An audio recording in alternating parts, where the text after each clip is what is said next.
And welcome back in. Last time on the show, we talked about the issues with politics in Commander. This time, we're talking about the solution. I'm Levi. I'm Jacoby. And I'm Joe. And we are the Thought Vessel Show. We're going to jump right into part 2. All right, we are in the studio here today. How's everyone doing? I'm tired. So tired. I'm a little tired as well, but we're going to power through. Last night, I was actually at a wedding for one of my friends. Got engaged a little bit before Sarah and I did, which is kind of interesting. And then they've got their wedding finalized and everything. Rather, their renewment of vows, they got married like in a courthouse, did the whole thing. But Party. Mm-hmm. this was a new fear unlocked. It's kind of weird when you are going to weddings when your wedding is being planned. Is you see like, I didn't think I had to worry about that before, and then new fear just dropped. I'm like, oh, no. Levi joined that wedding. No fear. C's wedding. One fear. I have two fears actually with that. Oh my god! Like the first Oh one, no. the first one is the best men did such a brutal thing with their like toast. You're supposed to be like, hey, we're gonna be nice. I see you, Joe. We're gonna be nice, very uplifting, salute to the couple, everything. But these, like, they had too many drinks before they did the speech, so it just turned into a roast fest of like, yeah, my brother's trash. Vanessa, why'd you marry him? Like, Those are the best fun my dad times, makes though. a lot of money. Like, that was the whole speech. I was like, oh no. How did you not think that you were not gonna get roasted? But usually when you do roasting, then there's like hey, but in all seriousness, I really like them. But like they forgot that part. Oh my god. So they did the roast, and when they should have been like, I'm picking your horse, they're just like, yeah, you guy. Straight trauma dump. Whole time. Obviously, Levi, too competitive. He even had to make sure that this wedding was the most competitive out of all of the other weddings. Had to make sure that it got into a fucking magazine. God damn. Anyway, that's my shit. Yeah. Oh, I thought you were gonna go, and yeah, also your Brago deck, mic drop, and then walks out of the wedding. Like they would understand. This is Levi's wedding. This is going to incorporate so many more people that are not playing Magic. That's why it would be so much more insulting if you did that. I am not above a subtle joke. That reminds me, I've been writing my speech for your wedding for a while now. Fear not, there's only one joke, and it's for you only anyways, and it's very minute. But there is a speech incoming. I ain't right shit. Wasn't required. It's okay. I have a very heartfelt speech, but I'm more involved in your life, so... I don't know. I always go off the cuff. If I have to go and speak, I'm going to be like, what are the points that I need to hit? This? Okay, cool. We're going at it. You not prepping for things? No. Man, crazy. See, it's only on something I find extraordinarily important that I do any prep. Because if it's not a very strong save face moment, it's not worth it to me. Because I kind of sit with you on, I can come up with what I need on the spot. I'm not worried about it. Sometimes even the important things you need to half-ass because you don't have the time. This is not one of those things. I'm going to half-ass it, though. But that does somewhat lead me, speaking of half-assed, this does lead me to my second fear I have with the wedding, was that the DJ at this wedding was so bad. We're in cocktail hour. For those of you who don't know, cocktail hour is like the bridal party. The bride and groom, they're doing like their pictures and stuff off to the side. So this is a chance for all the guests to kind of mingle and talk to each other, have a couple drinks, hors d'oeuvres, appetizers, that sort of thing. Happens all the time. You usually play like really just subtle music in the background. As a DJ, you're not really there. You're just making the ambiance. That is your job. During this cocktail hour, he stops the music to promote himself. And like, if you need us for a party, and then talked about their rates and how much it was going to cost and everything. I thought it was really in bad taste. And I know for a fact the bride and groom did not want that to happen. And they did it, I guess, when the bride and groom was like off to the side. And then later in the evening, after the bridal party was introduced, he said the names backwards. So he had to restart, by the way. That was fun. And as the dance floor was going on, Sarah and I, we're in line to get our picture taken with those little photo booths they had. It was a lot of fun with that. And he cuts the music. He's like, all right, everyone make a circle up. Like, first off, getting everyone Courtney to do that. Bold strategy. I was like, second off, I guess they're going to do like a dance battle or something, or like some kind of like bonus first dance surprise. No. Want to take a guess what he put on? It's the final countdown. wish. Oh God. The Hokey Pokey. Okay, but I need to ask, was it literally like the childhood version Hokey Pokey? Okay, kids. Yeah. Yeah, okay. So it wasn't what I would have loved, and it was the Psycho Stick version. They would not have done Psycho Stick. Ah, damn it. But like it wasn't even like a trap remix. It was like they pulled this off a CD from a kindergarten class. Like, Oh my God. and everyone's looking around like, we're not gonna do this except for like one lady in the corner just like, we're having fun. And like halfway through Right Foot, so we're like a minute into the song, the groom's bride went up like, hey, this ain't it. Cut it. He's like, I guess y'all didn't like that one. I'm like, no kidding. That had to be a special request from like somebody. It was not. I think they were just vibing it, and they're like, "We're gonna see how drunk y'all are." I'm like, "Don't do that. What are you talking about?" Like, New Fear just dropped. Incompetence behind the disc. And like one of my buddies just checked to see what was on the laptop screen. Just a Spotify playlist. That's all he had open. Nothing else. Just to do with a laptop, a Spotify playlist, and a microphone. my God, Terrifying. just New Fear unlocked. You know, that's like, I know it's going to make you worry a lot about it, but like, that's something, as I've been to a number of weddings, I have never experienced. I hadn't either. I was blown away. And it's only a fear because, as I said, perfectionist needs to be the best wedding ever. Of course, it's a fear of yours. I don't need it to be the best wedding ever. I need it to not be a catastrophe. Like Yeah, there is a fine line Look, between no, the two. catastrophes are funny stories you tell down the line. It going all according to plan, no one's going to be like, not with weddings. You don't want a catastrophe at the wedding. However, you want a catastrophe level of fun. We want you and Sarah, God forbid, if she like is dancing and trips, that it's a ha-ha moment and not a my ankle moment. That's a catastrophe where it's like she falls over and she laughs because you guys are having a lot of fun. Like, yeah, but like bad DJ? No, that's a funny story that you just told, and I'm laughing. That's great. I don't think it would be so funny if he was subjected to it though. Like at his wedding. You'd be incorrect. like if it was just the Jacob is dying after you would be incorrect. if it was just the Hokey Pokey, then like sure. But it's like the Hokey Pokey plus advertising himself plus stopping the music multiple times to like just say random shit. I can't have that. So like I didn't know I had to make a do not playlist, but now I have to make a do not playlist. Yeah, no, at this point It's not deep. It's like the Hokey Pokey and the Macarena for some reason. Like I did not realize that my fiance the Macarena. that was playing. Jacob is over here just dying.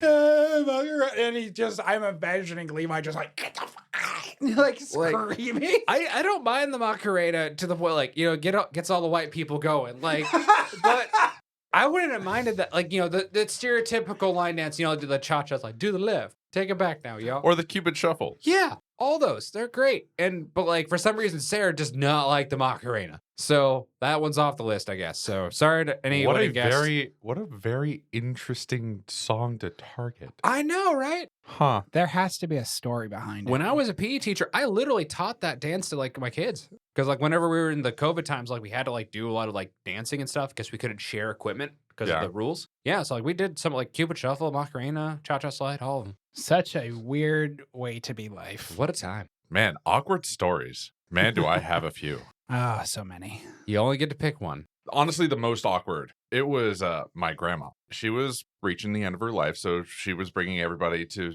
say her last goodbyes and stuff like that. My mom and my aunt were taking care of her. I got to see a lot of my family that I hadn't seen in a long time because that's what happens. And then her son and his wife came and made a entire ass stink. About what? So my grandma had a very nice housekeeper, and the housekeeper made sure that everything was in order in her house. All she wanted, the fridge, my grandma's fridge, which my grandma thought that was a perfect separation, perfectly fine.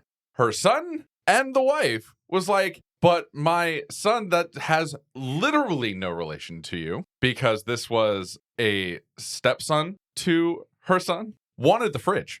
and they made a huge ass stink about it on her deathbed. That's cold. And then started ragging on my mom and aunt because after the month that they had been literally being wet nurses for my grandma on her deathbed, decided to take a spa day for themselves. And they're like, those two are just way too lazy because they saw them the once take a break. It was absolutely crazy. They ended it with, well, the only good thing about your mother dying is that I don't get to see your sisters again.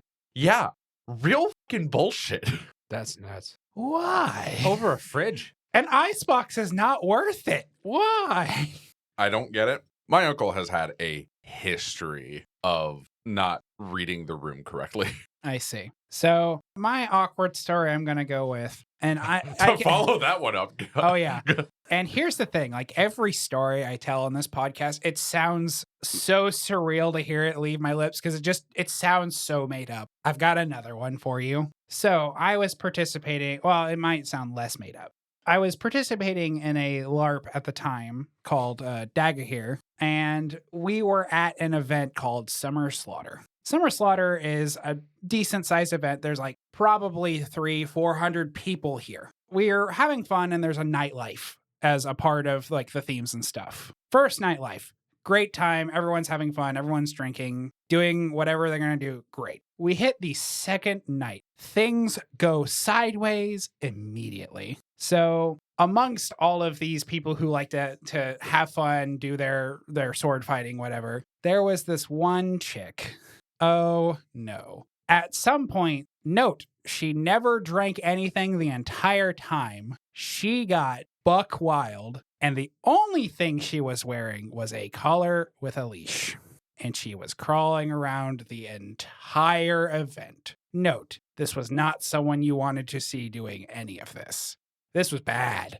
This was like no one liked this except for one guy who was carrying the other end of Sin Ensemble. And it was bad. That's really Man, weird. that is a level of forcing your fetish onto other people. And the worst part is like every single, like nobody was about it. And I only found out the day after. She was not, no drugs, no alcohol. She did that under no influence. That's just how weird she was. Active choice. And it was so awkward because I never seen this person before. The first time I see this person at this event, it was like the most unacceptable. I was like, I mistook them for not any of the nonsense. I thought I was like seeing things. I had to take a double take for a quarter second and then immediately look away and go, I want nothing to do with that. Like that's indecent, but that's a crime. I'm gonna ask age. No. No? I don't know. I know they were older.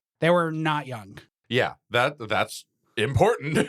No, they were, at this time, I was Like 26, and this person was either in their 30s or in their late 20s. They were not some adolescents or some other weird person. This was an adult. Oh, no.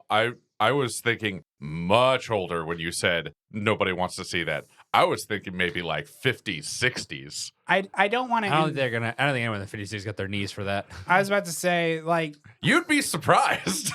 this was an event for a buffer fighting thing. I'm pretty sure this person got canceled out of the event for future, but No kidding.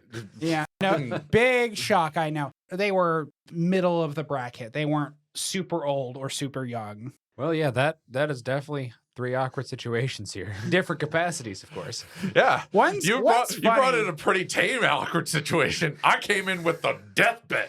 Yeah, we had hilarious ensemble. We had like extremely petty, and we had extremely uncomfortable. That is true. We got the whole spectrum of awkward right there. Man, crazy. Kind of moving on to our main topic. The last time that we spoke, we were talking about politics kind of fading away in some capacity in Commander, where there's not as many deals being made anymore as it was kind of in the late 2010s, early 2010s or so. And kind of getting, obviously pod to pod's going to vary with this, but just things have been changing. And this week, we're kind of talk about what kind of things you can do to improve politics in your tables. We're going to be looking at this more on the casual side of things today, and then kind of just seeing what things we can do to make things better. Always keep in mind that everything we say is always an opinion we have individually. It's not something we're going to tell everybody to do. And even if you don't go for politics, because there are people out there like that,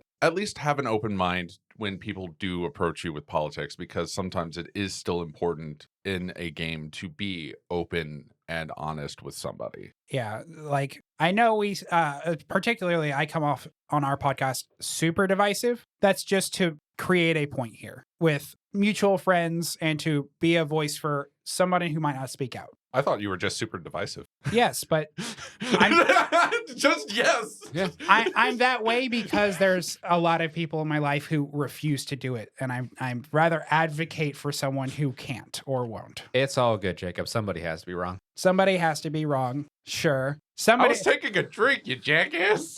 deserved. All right. So, kind of hopping in here. First thing I think we got to talk about is more behavioral, and then we'll kind of jump into some specific card types that can help with these sort of things. So, one of the things we kind of quoted for being an issue with politics is that the way a lot of decks are being built today is the options I can come to the table with you are either not blowing something up or not punching you in the face, or punching someone in the face or blowing something up. Like those are kind of the four routes in which we can take with politics, because a lot of things are either I'm doing my thing, I'm got the ability, I have interaction in my deck to handle stuff, or I'm trying to go for a win. For the most part, like everything's like built towards that, where there's not a lot of cards in your deck that say like target player draws a card or having extra incentives with what you're doing. So it's a little bit harder to find those deals. So I think that we kind of have the first thing I want to talk about is kind of starting smaller with your politics. Also, a lot of the versions of politics people are looking at that I see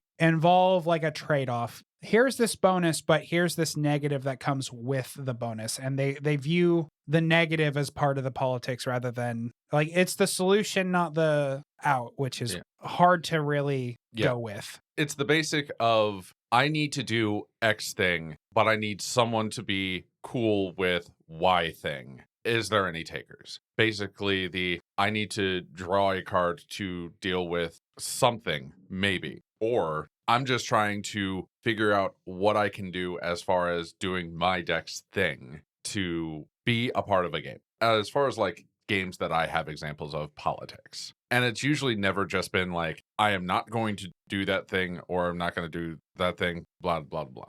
Usually it is just, hey, I need you to meet me halfway. Can you? Very simple. I guess an example in real life you can see of this is, I had a game in which I had a Thada Adele, which is you hit an opponent, you search the library for an artifact, you put it into play. You can cast it. So super political. So what happened was there was a player that was like leaps and bounds ahead of everyone else. Just very scary. I had Thada Adele. I kind of talked to the table. I was like, is there any artifacts in anyone's decks that can help us here? Somebody, for some reason, was running Oblivion Stone. I was like, cool, that'll do it. So I swung at that player. Like he was not in blue. So like I had to make a deal where I could connect with him. So he took 2 points of damage. I got the Oblivion Stone out, cast it, blew up the whole board. We hit a reset. So that's kind of an example. Like he's going to get hit. He's going to lose all of his stuff. But the player that's in this commanding lead is going to get brought down substantially. And then I don't have time to put extra counters on all my things to keep things safe.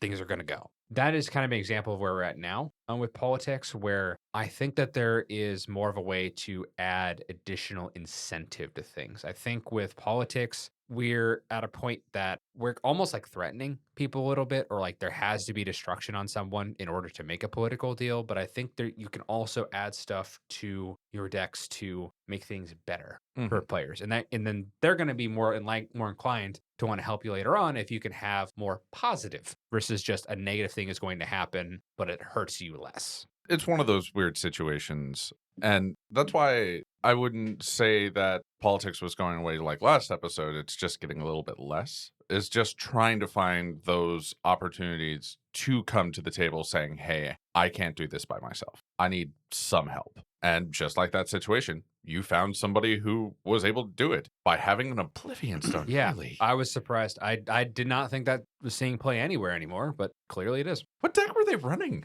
It was like a 5-color pile of good things. 5-color? I think they had that in like of all people to cringe at that, Yeah. really? Because there's so many better options than Oblivion Stone. Like, it was like you got like Sun Titan and stuff like that. You give Sun Titan the counter and then you blow everything up. Sun Titan stays and then you attack and get the O Stone back and you can kind of loop it and things. Yeah, like- but you're still in 5-color. Ruinous Yeah. Ultimatum. That's old tech though.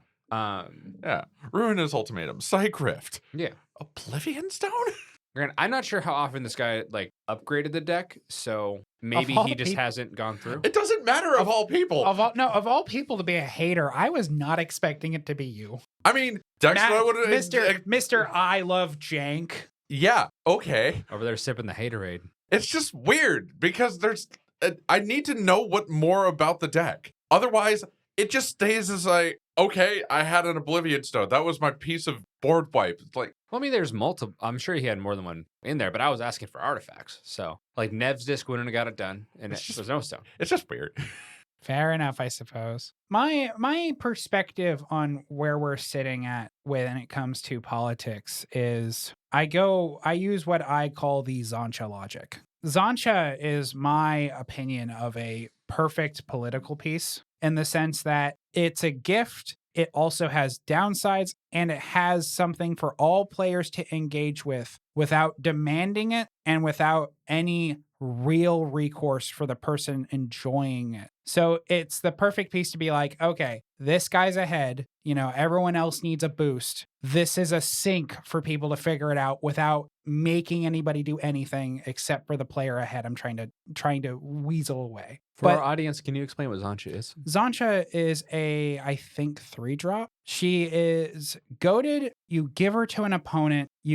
Any player may pay 3, draw a card, and make the controller of Zancha lose a life. Zancha gets control, loses 2 life, and you draw a card. Any player play activate this ability. I also Right. think that Zancha has to attack each combat. It's event. goaded, yes. Yeah. A lot of politics nowadays do not meet what I call the Zancha test. And the Zancha test is that Zancha has all parts of what I consider a true political piece. You have to negotiate who's in the lead. It has a mechanic that forces that player to do something and an option for an outlet for players who want to participate. It's goaded, you give it away, and it's a negative effect to them. Players can activate its ability. Most of the political pieces I see now that people try to persuade only have half of this text. They consider just goading a political piece or just the activatable ability being present as like a true political piece. And I feel that's like a half truth. That's just my stance on it. And see, my stance, and I literally just thought of this example. When you are playing a game of Commander, you are 4 countries coming to a table to miniaturize a war. So any piece that you have can be political. It doesn't have to be like Zancha. You just have to be able to understand the interactions between your words to another player versus what you have to offer. Every time you are trying to come to an agreement, it is showing this is my side of the deal. What I have as far as my resources I can offer. This is what I need from your resources to be able to try and complete this. Because the enemy of my enemy is my friend. That is the specifics of a lot of the deals. It's just the enemy of my enemy is my friend. Sure, I agree with that to some extent. Your logic fits exactly into my template I presented, where we have to negotiate who gets the Zon. I'm using this as my example because I think of permanence mostly when I talk about politics. Like the deals of destroying things, usually there's not a whole lot of politics. They go, hey, protect, I kill, and it goes as simple as yay or nay, and it's just very brief. It's not as deep as I consider most politics. Yeah, but that's sometimes all it is. Sometimes it is just a small one-off thing. That is still a political move. It's the reason why a lot of things can't remove politics from a lot of things because technically everything's political. It just happens that way. It's how you respond to it that makes it either big, small, or non-existent. Basically just the act of going and offering an olive branch or the arrow. It could be as small as that. And we've seen Levi do that quite often, especially from the edge of the sword, as you said last podcast. Do this or die.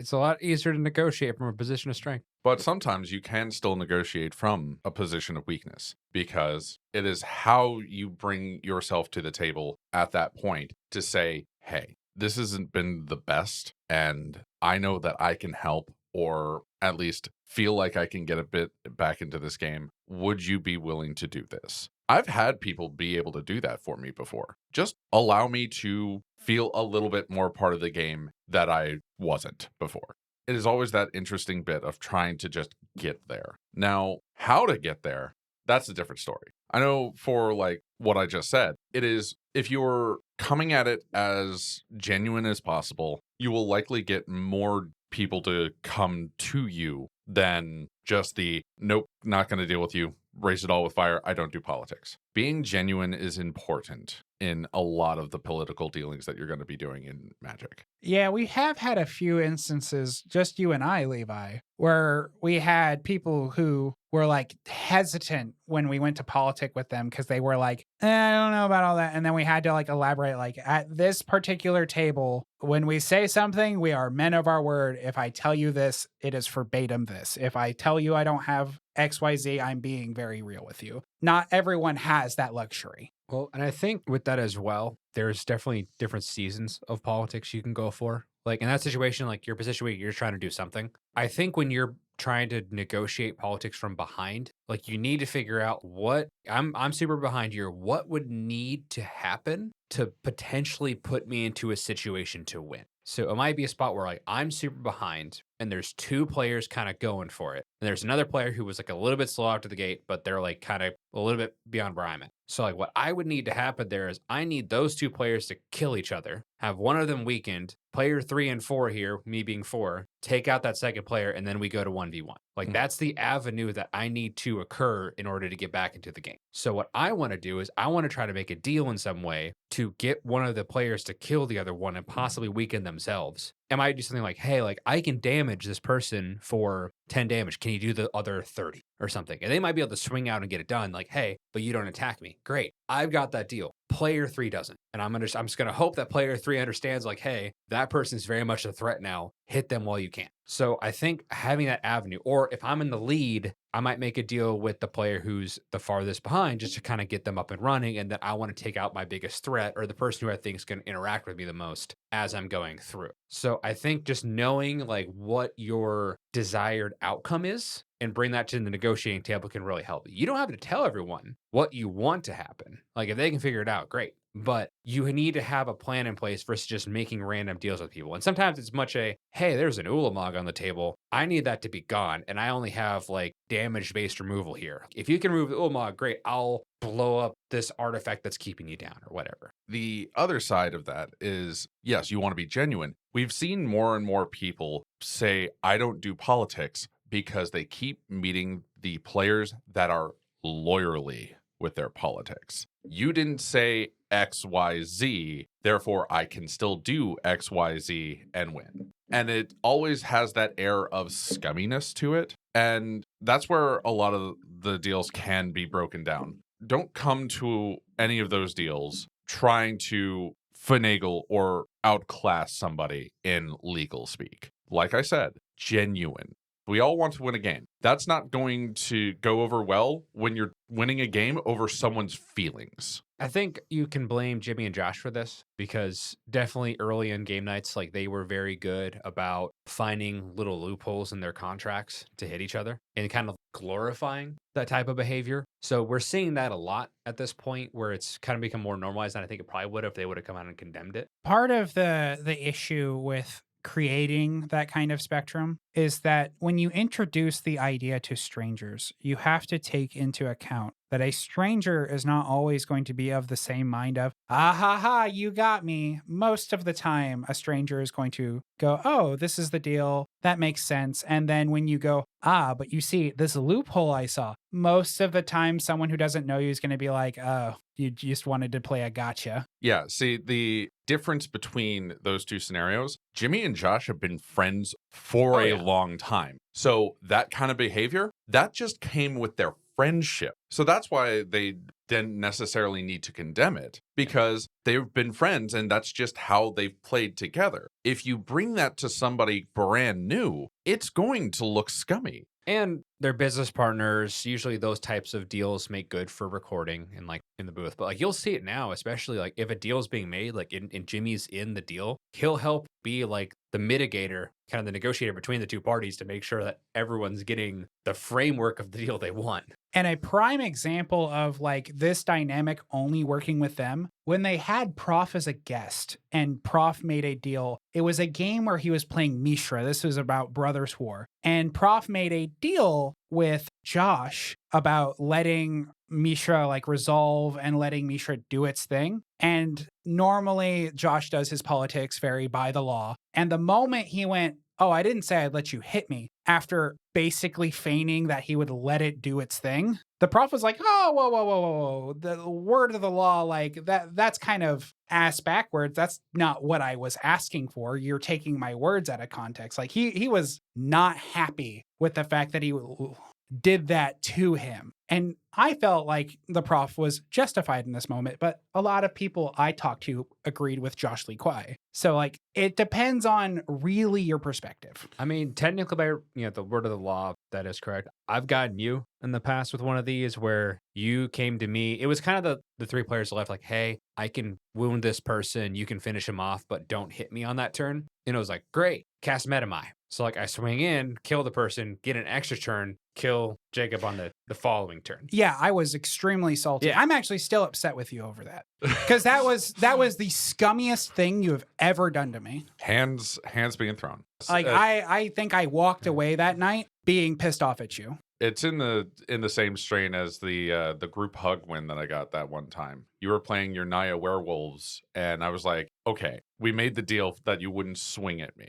But it was only after that deal that I realized that I had the win in my hand, which was Triskaidekaphile, and enough to have the 13 cards on upkeep. And you went to combat, and I was like, oh, I can win. And you looked at me and was like, we had just made a deal, Joe. Yeah, like I feel when you present something and then you use exact letters of the law, or you make a deal and then realize something and you still want that deal honored, I personally find that extremely disingenuous. I cannot stand that personally. Now, when it's a mistake, that's whatever. I'll be salty, but people are human. People make mistakes. That's mega whatever. It's when it's intentional that it really rustles my jimmies. It happens. I didn't necessarily immediately see that I had the win when I made that deal. Right. That you didn't realize, and I was just, Joe, and not really Joe. Like I like you didn't make me want to pick up my deck and not play with you for the rest of the night. That it's a different vibe. But you did want to take a break. Yeah. I don't think ever having a cool off period is really a bad thing. Yeah, cool-off periods are always important. If you are getting too heated over a game, the correct response is to stop playing. There are way too many times in which you get way too into a game, getting angrier and angrier. That just sours the entire experience, and why a whole lot of people will just throw away the game because they were too mad. Well, and I think it really depends as well is how far invested you are in the game. Because like there's certain games like I don't think I've ever gotten mad at a pre-con battle because I didn't build the deck. My reputation isn't on the line or anything with the deck. I'm just casting random stuff and I'm having to read every card and just kind of figure it out. It's whatever. If it's a deck that I have put together, I'm kind of stapling my reputation on. Like I want to make sure it performs, at least does the thing. But like a good example of kind of getting too invested in this is I remember when I was in Quincy playing and there was a game and it was running a lot longer. I think it was like multiple board wipes that caused resets and stuff. And I was in a pod. Games were going pretty quick. Like I think it was a pod of 3, maybe 4, but people were moving fast. So like we got like 30-minute games, just kind of rip in, get it done. Everyone's doing combat stuff. Life totals get low. It happens. The other game went for like 2 hours and we would just kind of check in with them to see if they wanted to shuffle up pods. And like we kept getting games done and they were still going in the game. And every time we came back, like everyone was like getting more and more like visibly upset because the longer you go in a game, the more you're invested and the more you're invested, like the more you're like, I need to win this thing to make it be worth my time. And I've been in some games that, we've been in an absolute slugfest, had for like the 5th board of like, why are we doing this? Like this, no one's having fun here. This sucks. Yeah, I remember being in a pod like that with my Mono Blue Chaos deck. That game went real long when I was like, it's real funny. I'm going to make sure that everybody is in top deck mode. Basically, that game went on very long because we were in top deck mode. I was still enjoying myself. That's the important bit. I didn't care if I won, but everybody else was just like, okay, I'm going to still try and win this. I think I had, for the first time in my entire play experience, the only instance where I played Armageddon and not every person's side, because I was playing deserts. There's the new desert precon with the guy named Yuma. He makes boys when your deserts die. Long story short, the fact that I played it still made the one person groan. He was of the mindset already. It's like, oh my God, this game's going to drone on forever because all the lands are blown up. And then I made 13 boys. And then he felt a sigh of relief because he realized, oh, you can collect the victory. Fine and dandy. But there are some instances where like the game goes on forever and you're just like, I have the solution. And people don't realize that the solution actually works. You are already dead. Omae wa mo shinderu. Please take this 4 to plant 6 more times right now. Currently, we have, as far as our politics, to make them better, be genuine. Don't be too invested. There was a third thing that I'm forgetting. It was the middle of those two. Know your avenue. Know your avenue. Know your avenue. Understand that not all people see certain parts the same way when it comes to politics. Not everyone thinks like I do with a Zantra as their basis or something more than half of what you feel a politic piece is. Basically, be genuine, know your avenue, don't be too invested. Those are already 3 great ideas for being able to do a little bit more politics in the game without being scummy, without it being a detriment to anybody. It's important to just hold those true. Did we have any more? There is a couple here that I wanted to bring up, and the main thing is you got to start building for it, where there are cards you can play that bring out political stuff. I personally don't believe Group Hug is very political. It's just we're going to make everyone go fast. It has to be something that I am targeting somebody, they're making a choice, or there's an incentive for it to be, in my definition of political, of what I'm going to run. I don't really see Howling Mine as political. I see it as a Group Hug piece. I think those are different. Group Hug has the potential to be political, but they still are hugging. Basically, the politics is, I have 2 different things. Do you need mana or do you need draw? And you have to also make sure that you're analyzing the turn order in which that's happening in. Otherwise, your politics are going to be really bad. Otherwise, you can analyze what you have as far as your Group Hug pieces and maybe see exactly your avenues to extend that political piece to that other person, whether that be they needed mana, whether that be that they needed card draw. Certain cards that people like to do with Group Hug do not work as political pieces at all. Tempting Worm is not a political piece. It is just a game ender, and not in the good way for you.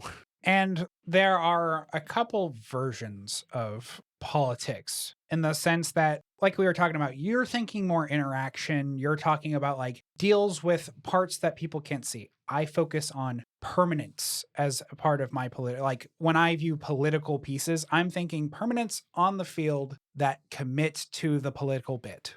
A different example would be like I don't know the name of it. There's a Naya cat that forces people to goad. Yeah. That is Marisi, Breaker of the Coil. Oh, you were looking at it? It's right here. Oh, I can't even see that from here. That's actually hilariously ironic. But some people don't view that as politics because it's demanding a certain type of like choice or stigma versus something where you give other types of choices. But I'm sure Levi's about to dive right into it. So with cards like Marisi and some other goading effects where you're taking away a player's autonomy in a game of I'm making decisions of what I think is best for the table, or just I'm making decisions in general. And it's now like I'm playing creatures and now I am forced to attack. I no longer have the choice to do things. It's technically political because like you can choose where to go with it and whatnot, but I think it's a bad political card because most of the time what's going to happen in those games is either I got to swing at people, but I'm going to use every bit of removal or anything I can affect you with is going to go your way to keep you balanced, or I'm going to attack with my goated creature and everything else is coming at the guy who goaded me. It can put you in a kind of a bad spot versus a card. The next one, of course, Brina the Demagogue is the kind of the other version. I think this is more like a better political card. And for those of you that haven't played against Brina before, because it is a very, very wordy card, basically it says if you're a player that is attacking an opponent of Brina that is not in last place on life total, you get to draw a card. And then the Brina player gets to put 2+1+ encounters on a creature they control. If it's a Brina player, they do both all the time. Mhm. So I'm not forcing you to attack anybody, but swinging it and getting that extra card and maybe having an extra thing to do on your turn is a pretty good incentive. And there's a lot of cards in this game that provide incentive for attacking a player. Ludovec, the partner commander. At the end of your turn, if a player other than Ludovec's controller was dealt damage or loses life, you can draw a card. These types of effects, I think if you get enough of them where you're not goading someone, they're not forced to attack, but you're incentivizing, like, hey, if you do what I want you to do here, I will give you a card or a treasure token or something. I think that is something, and it's a kind of an unwritten contract. Like no one's being held on a handshake deal here. You can make that choice whenever you want. But I think these kind of things is very helpful, or adding in the Monarch to a game where if you don't want to get hit, you want your opponents to hit each other, cool. Don't swing at whoever the Monarch is. Let them draw and let them kind of battle it out for it. They're going to weaken each other out. And you did the goading thing without actually doing the goading thing. The same thing with the Undercity. Right. Yeah, in the initiative. Yeah. My struggle is the reason I dislike Brina. It follows the issue I struggle with personally, Letter to the Law, where it's more political. However, it gives such an exact stipulation that it can be less political because there's typically, for the player that's not Brina, only ever going to be one option for you to swing on. Unless you're the person in absolute last, you only ever receive the one incentive, which is beat the other guy until his brains are gone. And it's rough to really consider their politics because it's either put me at an advantage by stagging that other player or get no advantage because you're trying to focus on how to deal with certain other parts of the board state. But even with that, it might be a spot where, because it doesn't say you have to connect with combat damage or anything. So if I'm that player, like, I want to draw my card, I want to attack you, I could swing out and hit you for like 10 damage, or I've got the 0/1 plant token. Is it cool if I swing my 0/1 plant token, can you just not block it or not kill it, and then I'll draw my card, we'll move on with our day? It's never really move on with our day, because every time that they fall into that political trap, Brina gets larger, or anything on your board gets larger, because it's never just they get that card. It goes on and says the person who has Brina gets to put 2+1+1 counters on creatures they control. And that, if people keep doing that willy-nilly, just hands you the game.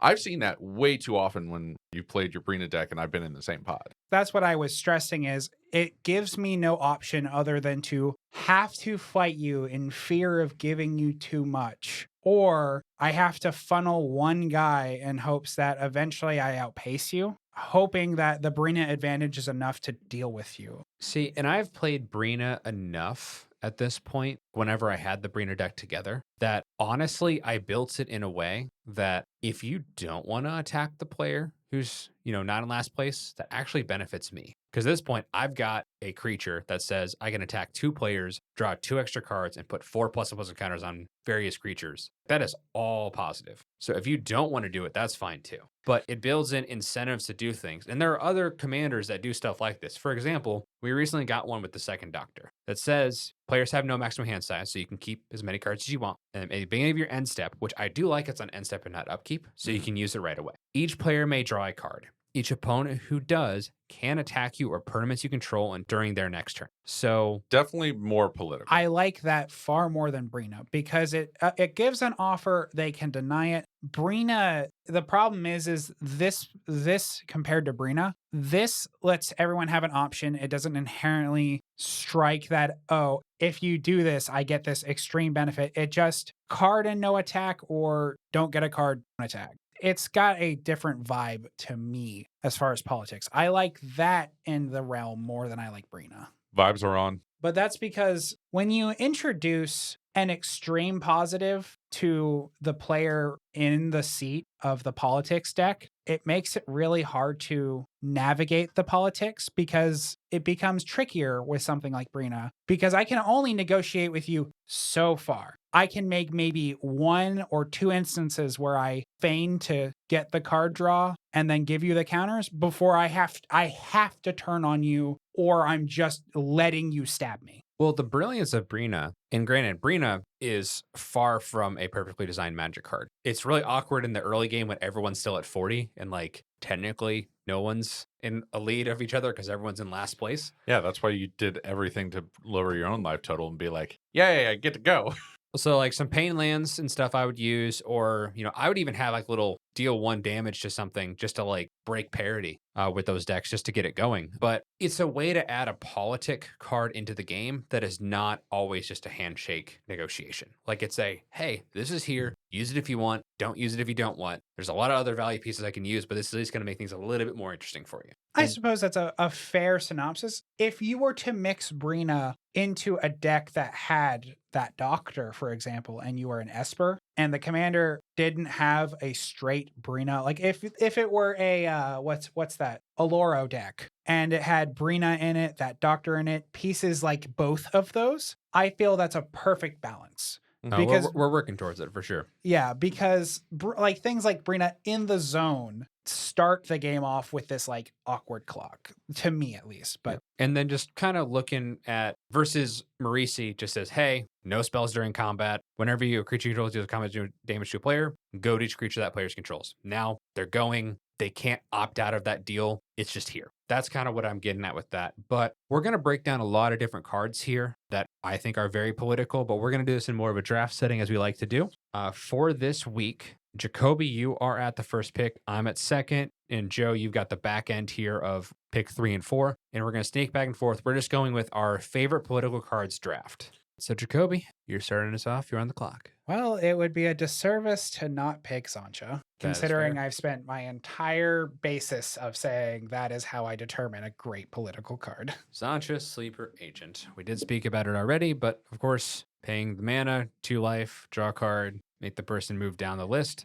I stab you. Also, thank you for card. Also, thank you, player who played it. So absolutely. I don't think we need to spend a ton of time on that one. For me, I'm going to go with the card that I think is actually one of the best artworks in all of Magic. It's a fantastic card. It is Scheming Symmetry. My next favorite. I actually recently put that into a CDH deck. Scheming Symmetry is my all-time favorite mono black card. So Scheming Symmetry, for those of you who don't know, I would say right now, go look up that artwork. It is phenomenal, but it perfectly encapsulates what the card's doing. But it says choose 2 target players. So you technically don't have to choose yourself. For each of them, searches their library for a card, shuffles their library, and puts it up. So it's a double Vampiric Tutor. So usually without the life loss. Without the life loss. So usually it's you and somebody else. So what you can do here, normally how this card will play out is because your opponent's going to get that card before you do, is you can even renegotiate the deal and like, I will reveal what card I'm going to get and put on top. And like, you can just get a Soul Ring or something very generic and non-threatening. It's just hey, that player is going to win on their next turn. Who's got a board wipe in their deck? And then all you do is Scheming Symmetry, have them go find that card. So you're kind of controlling what that designation is going to be, but they get the answer out of their deck. And then they find it, they play it, everything goes by, and you get whatever card you want. So sometimes you can get a protection piece or something that you're going to get after the board wipe happens as it is, unless you can find a way to draw yourself. But it's a very, very strong card, very, very flavorful, and it makes for a lot of very interesting conversations. Yeah, my favorite mono black card. Also, the cutest thing to do is to just have Ob Nixilis and just scheming to opponents and say, yeah, go ahead, find your cards. Also, 10 life, please. Well, Man, crazy. 10 I would have just gone with Opposition Agent. Or you could just be a bastard and just steal things. Porque uno los dos. That is a fantastic card, I think. That's my pick here. Joe? So obviously there's like so many that I could choose from. It's Edric. Edric's Like full stop, it's Edric. No hesitation. What does it do? Edric Spymaster of Trust is 1 green blue. Whenever a creature deals combat damage to one of your opponents, its controller may draw a card. This is doing the Brina thing, except you get no upside on your end. You just give card draw to everyone if they want to fight anyone but you. Fun fact, banned in French Commander. You cannot do it in 1v1. Man, it's crazy that you would be the only beneficiary of that 1v1. Crazy. Imagine that right there with Edgar Markov in the do not 1v1 list. But like also they took out all of the fast rocks, so like that also makes sense. Edric Spymaster of Trust is just been one of my favorite cards to put into decks. It was in my party deck because he's a rogue, just nice drawing pieces, and also fits into my lovely worldview of a quote unquote group hug because it is giving benefit to everyone, even if they can't necessarily get that benefit if they attack me. In that same strain, we turn to a new challenger in that same one as my second pick with Gix, Yawgmoth Praetor. 1 black. Whenever a creature deals combat damage to one of your opponents, its controller may pay 1 life. If they do, they draw a card. This is in the exact same strain as Edric. You still draw a card for each creature that dealt the combat damage, but instead of just willy-nilly being able to draw it, you may pay 1 life and then you draw it. So it gives a little bit of a bite back when you try to do that. I guess I'm on the clock here after Gix and Edric Spymaster Trust, both coming off the board. The one I'm going to go with here is a card similar to Edric being out of in the CDH tier, where Edric's not quite there, but it's if someone brought an Edric Spymaster Trust deck to a CDH game, I don't think they would be embarrassed. I think you could definitely hold your own, especially if you can kind of get it rolling. I'm going to go with, I think, one of the best political commanders of all time that I think there was a design flaw when they made it, in which they made it a little too good. But I'm going to go with Kenrith the Returned King. So for those of you that don't know, Kenrith has 5 abilities. So it is a Wooburg commander. And Kenrith says, for 1 red mana, all creatures gain trample and haste until end of turn. That's all creatures. So it's not your turn. You can give somebody else's creature haste. Like, hey, saw you played that really cool 6/6 beast. Do you want to attack with this turn? Cool. Has haste, trample, go nuts. Just don't attack me. Very simple negotiation you can make right there. Second thing, put a +++ counter on target creature. Doesn't say target creature you control. Target creature. Make creature bigger. Maybe they want to use an effect with it. Very easy to negotiate that. Target player gains 5 life. Hey, you're running really low. If you can blow that up, I'll have you gain 10 life, so you're still kind of in it. Another negotiation you can make. Target player draws a card. This is where Kenrith kind of gets off the rails, because if you have infinite mana, you can have everyone draw their deck and mill themselves out and just have it on the stack. Anytime they respond, you just have them draw an extra 200 cards every time. So that's where it kind of gets out of hand. But you can also just say like, hey, if you swing in or blow that up, I'll give you a card or 2 as a compensation for it. And then put target creature card from a graveyard onto the battlefield under its owner's control. So you can also start reanimating creatures too. Like, hey, if you attack in and those creatures die, I'll bring them back for you. Or I see you lost your super important mana dork piece. I'll get that back if you do X or whatever. So you have 5 different deals you can make on 1 card. And then also you can use them for yourself if no one's making deals at that point. It's just a value engine. You're in Wooburg. It's the ultimate political commander that just so happens to be really good in CDH too. Because specifically with the second and last abilities and Phantasmal Image and anybody having a dockside on board, you infinite loop as long as you can make enough treasures to continue that loop to get the infinite mana. Oh, look, we broke dockside. Oh, yeah, crazy.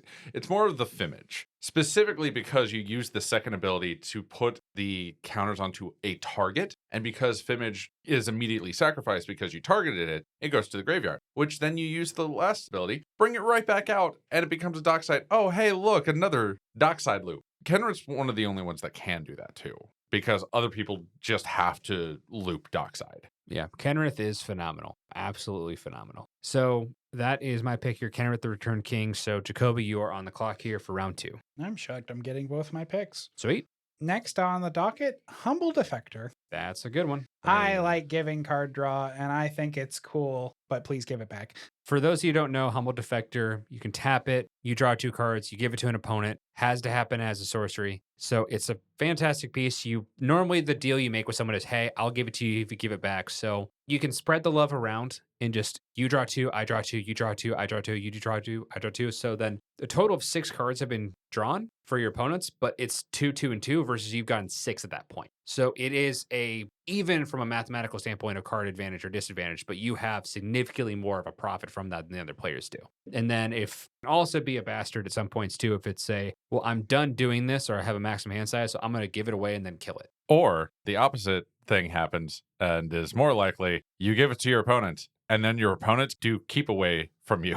Well, you make a deal with somebody to have that happen, or you just draw 2, kill it, we're done. Yeah, but you were in the strait of bastards. So, like, if you're going to be a bastard, they're just going to be a bastard to you. And also for me, like, if I'm the opponent, like, yeah, I'll take 2 free cards. Oh, yeah. All I have to do is give this back to you, and I'll find a way to kill it later or whatever. Sure, that is a no-brainer for me. So that's definitely a very nice one. All right, so you're still on the clock here. What's your second pick? My secondary pick, it's Humble Defector Plus. We're going with Yes Man Personal Securitron. Hey, it's one of the new ones. It's a new boy, as we just described, where Humble Defector is tap it, draw 2 cards, give it away. A Yes Man is a legendary white creature, same power and toughness, it's a 2/2. Tap it, target opponent gains control of it. When they do, you draw the 2 cards, you give it a counter, you do it only on your turn. Very similar text. The difference and caveat is it gets a counter, and then if it were to leave the battlefield for any reason, someone decides to remove it or they don't like this version of a Humble Defector for whatever reason, you get the reward of a bunch of little soldiers. As like, well, you blew up my boy because you didn't like other people getting card draw. Here's a consolation prize. It's a great one. I definitely do like Yes Man. Probably would have flipped those picks, but you're picking, so do what you want. I was getting both. I would, Yeah. If I had to, I would have. But yeah, both of those. Love Wait, them. hold on. They are both in the exact same slot. That is true. So I'm back on the clock here. So looking at the picks that I have, I think just very clear cut and dry. I've talked about it already on the podcast here. I'm going to go Brina the Demagogue, mostly because it's an owl and I like owls. Brina, No. as we already explained, if you're attacking an opponent who's of mine that is not in last place on life total, you get to draw a card and I get put 2++ encounters. So even when making those deals, you're still getting benefits from people doing this. And then you get both. So it's great in that capacity. It's not a perfect card, so I didn't pick it earlier, in which if you're down to 3 players, there's always going to be a player that can't do it regardless, and you're getting the same amount of benefit as somebody else. And then when you get down to 1 players, it's a 1/3 flying bird. That's all it does, because you don't have an opponent who's not in last place at that point. So as the game goes, so it's when I had Brina as a deck, I had to make sure that I was ready to close out before I killed the second to last person. I had to make sure I could win then and there with what I had on the board, because if I didn't, then my commander is useless. Kind of a weird way to plan out your turns in that way. With this, I think that would be my selection here. Joe, you're on the clock next. Well, it'd be remiss of me to not bring in one of my favorite cards that I've literally tried to build 3 decks around now. I hear wedding bells. Yep, we're getting married.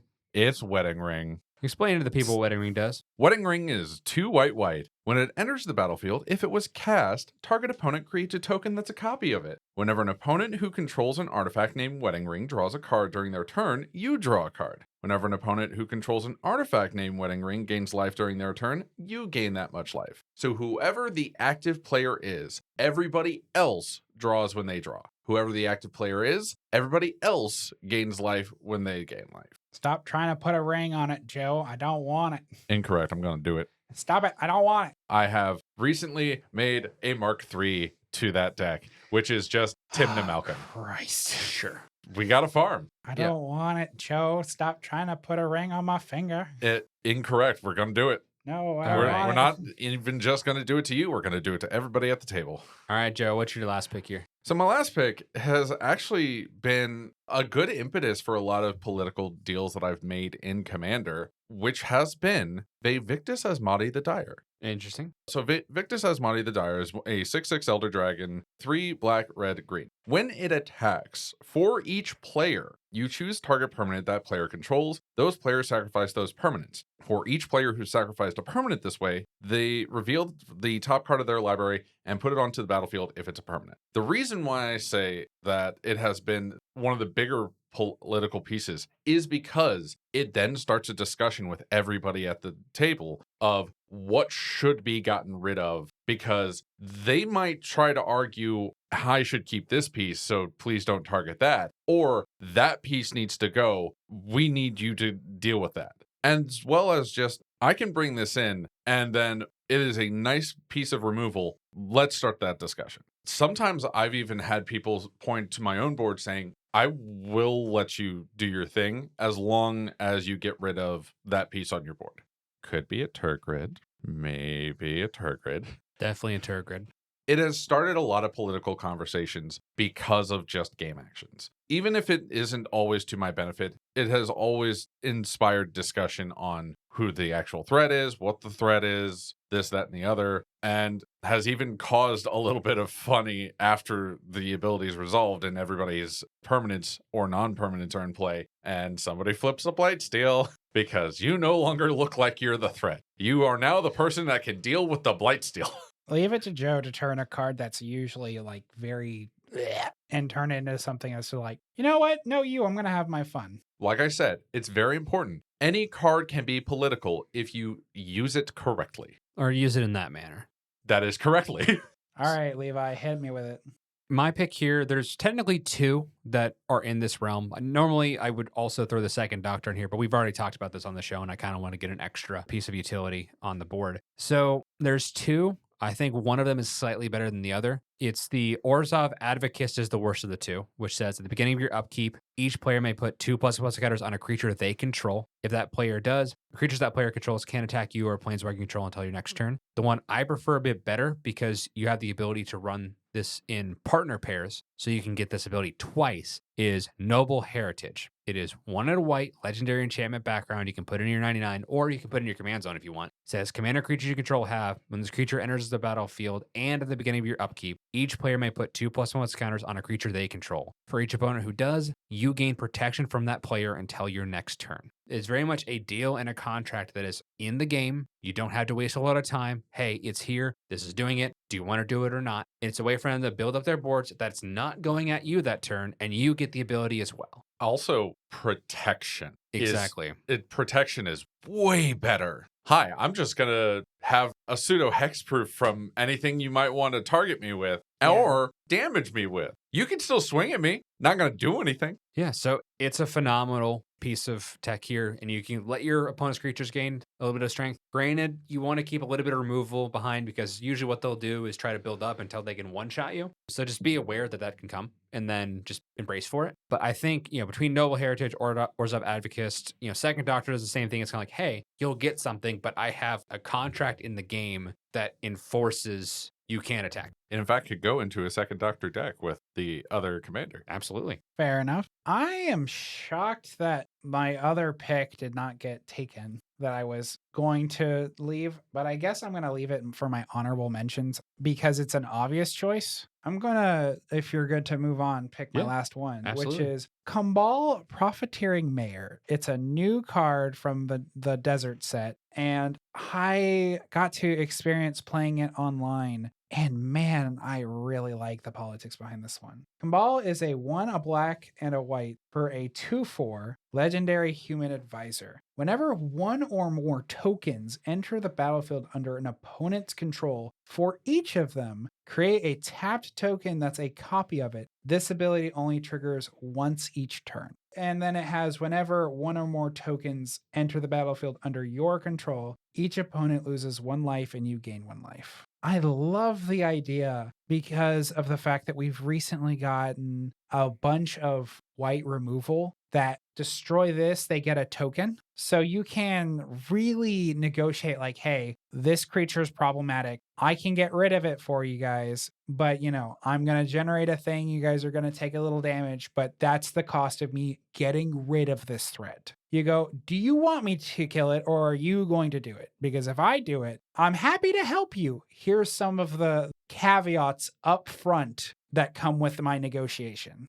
It's straightforward. It's very genuine. You go, this is the type of removal I'm running, but understand the consequences of asking me for this deal. It's definitely an excellent selection here. That concludes our draft. So, Jacoby, you had Zancha, Sleeper Agent, Humble Defector, Yes Man, and Cabal, Profiteering Mayor. I had Scheming Symmetry, Kenrith the Returned King, Brina the Demagogue, and Noble Heritage. Joe, you had Edric, Spymaster Trust, Gix, Wedding Ring, and Vivictus as Madi the Dyer. Honorable mentions, I definitely have one that I will save for the end, just because it kind of encapsulates our kind of the point here. Mine was Marchesa. Marchesa, yep. So Marchesa. Which put them on a- Marchesa? Specifically the Queen Marchesa. Marty Marchesa. Marty Interesting. Marchesa. Okay. Because, like we were That's talking the Monarch. before, it's the Monarch commander. I agree with Monarch being one of the better political pieces that I think is fun. It's one of the more interesting things. It introduces a fun mechanic. I've never seen anyone straight up hate on Monarch being in a game. Never. I've never experienced. It's not impactful enough where I think it can launch somebody into the lead like crazy. It's kind of nice in that capacity where it's just like an extra added bonus. Like someone can win off a top deck for sure. But I think it's just enough of incentive to like get the game going. Also, like it breaks away those games that everyone's going to hold up all their stuff until like a lethal damage can happen. Like chip damage occurs and it kind of gets the game progressing towards a conclusion that everyone kind of naturally leans towards like, okay, they kind of like know how this is going to go. Like I read the book kind of a thing. So I definitely think it's a good one. Joe, what was yours?